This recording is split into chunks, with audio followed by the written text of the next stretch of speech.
নমস্কার বন্ধুরা, অনেকেই তো চিংড়ি মাছের মালাইকারি খেয়েছেন। চিংড়ি দিয়ে এই সবজির তরকারি খেয়েছেন কখনো? আমি আজকে করব সবজি দিয়ে চিংড়ি মাছ। প্রথমে আমি চিংড়ি মাছগুলো কড়াইতে ছেড়ে দেবো, তেলে ভেজে নেব।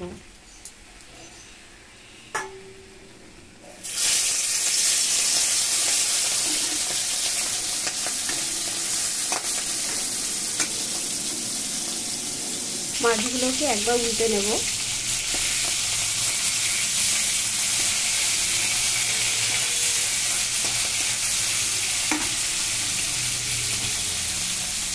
এই তরকারিটা রান্নার জন্য অন্তত এরকম সাইজের চিংড়ি 8-10টা হলেই হবে, খুব একটা বেশি প্রয়োজন হয় না।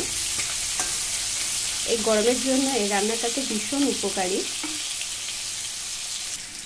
চিংড়িটা খুব কড়া ভাজলে ভালো লাগবে না, আমি এগুলো তুলে নেব।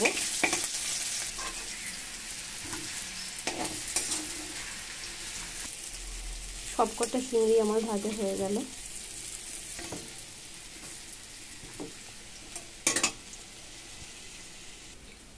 চিংড়ি সবজির ঝোলটা বানানোর জন্য আমি এখানে 4টে কাঁচা লঙ্কা বেটে নেব।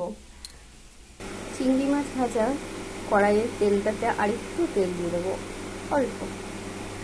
এটা গরম হলে গোটা জিরে ফোড়ন দেবো। নিরামিষ করলে 5 ফোড়ন দিতাম, যেহেতু এখানে চিংড়ি মাছ পড়বে সবজির সাথে, তাই এখানে আমি গোটা জিরে ফোড়ন দেবো।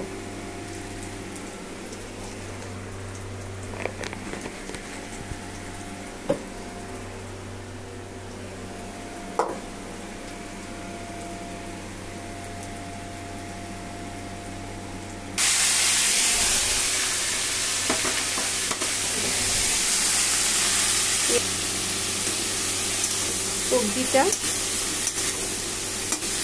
দিয়ে এবার নাড়তে থাকবো।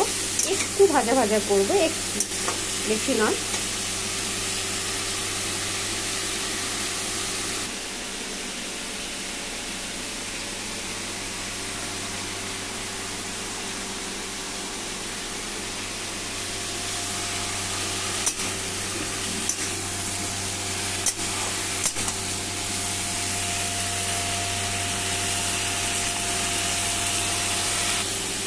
এই সবজির মধ্যে আছে ঝিঙে, কুমড়ো, আলু, ডাঁটা আর একটু বরবটিও দিয়েছে। আপনারা চাইলে শুধু ডাঁটা, ঝিঙে, আলু এবং চিংড়ি দিয়েও করতে পারেন, এত সবজি না দিলেও হয়। আমি সেটাই করতে চেয়েছিলাম, তো আগে দেখছি সবজিগুলো কাটা হয়ে গেছে। ঠিক আছে, এটা দিয়েও খুব ভালো লাগবে। এর মধ্যে আমি দেবো বেটে রাখা কাঁচা লঙ্কা, গোটা 4। খুব একটা বেশি ঝাল করবো না।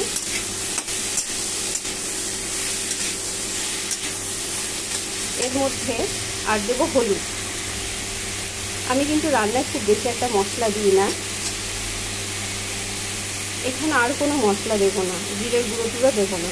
তাহলে চিংড়ির যে গন্ধটা, যখন চিংড়ি মাছ দেবো সেই ঝোলে চিংড়ির গন্ধটা কমে যায়। এই তরকারিতে যখন ভাজা চিংড়িগুলো পড়বে তখন কিন্তু অপূর্ব লাগবে খেতে, তাই আর কোনো আমি মশলা দেবো না। দেখো, সবজিটা আমি সুন্দর করে কষিয়ে নিয়েছি।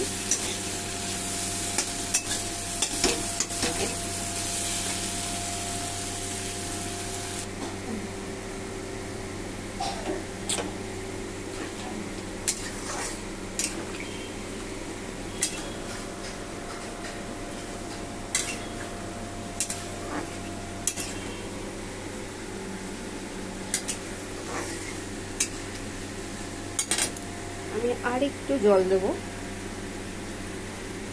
ব্যাস, এটা ফুটুক। ঝোলটা অনেকটা মজে এসছে, সবজিগুলো প্রায় সেদ্ধ হয়ে এসছে। এর মধ্যে আমি ভাজা চিংড়িগুলো দিয়ে দেবো।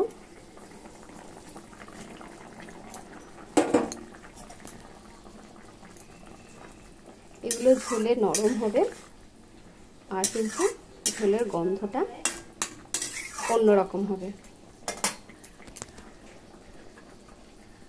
এর মধ্যে আমি নুন দিয়ে দেবো।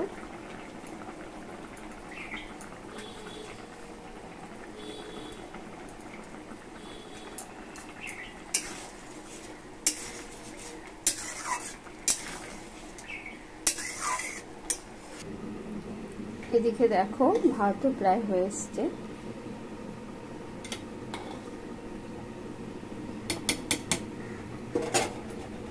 বাড়িয়ে দেবো, দু একটা আলু কুমড়ো গেলে দেবো ঝোলটা একটু গাঢ় করার জন্য। প্রায় হয়ে এসছে, ঢাকনাটা একটু খুলে দেখি। বাহ, ঢাকনাটা সরাতে সুন্দর একটা গন্ধ বেরিয়েছে চিংড়ি মাছের। এবার এটাকে নামিয়ে নেব। এটা নামিয়ে নিচ্ছি। কেমন হয়েছে বলো?